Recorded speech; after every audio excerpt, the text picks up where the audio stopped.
Il existe de nombreux êtres vivants microscopiques, de taille très variable. On appelle microscopique tout ce qui est invisible à l'œil nu et qui nécessite un appareil d'observation pour être observable. Pour cela, on peut utiliser un microscope optique.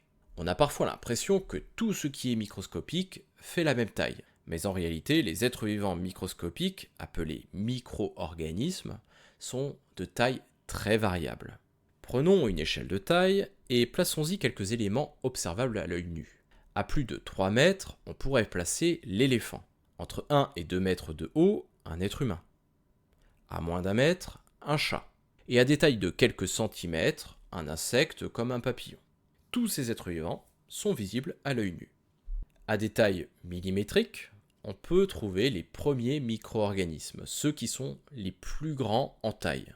Il s'agit essentiellement de petits arthropodes, des petits insectes comme une puce ou des acariens.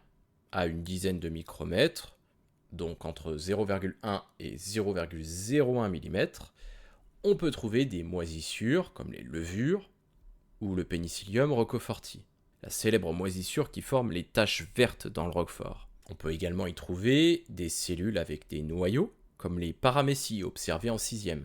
À 0,001 mm, c'est-à-dire 1 micromètre, on peut trouver la taille de la plupart des bactéries, comme celles responsables du choléra, même si certaines d'entre elles sont plus grandes et d'autres plus petites. Pour ce qui est des virus, comme celui responsable de la grippe, ils sont encore plus petits qu'une bactérie, même si encore une fois, certains d'entre eux peuvent être plus grands. En général, un virus mesure environ 100 nanomètres. C'est ici qu'on en trouvera également la taille des plus grosses molécules, les atomes qui les constituent, mesurant quant à eux environ 0,1 nanomètre. On voit bien sur cette échelle de taille qu'il y a une plus grande différence de taille entre un virus et une paramécie, qui sont tous deux microscopiques, qu'entre un chat et un humain.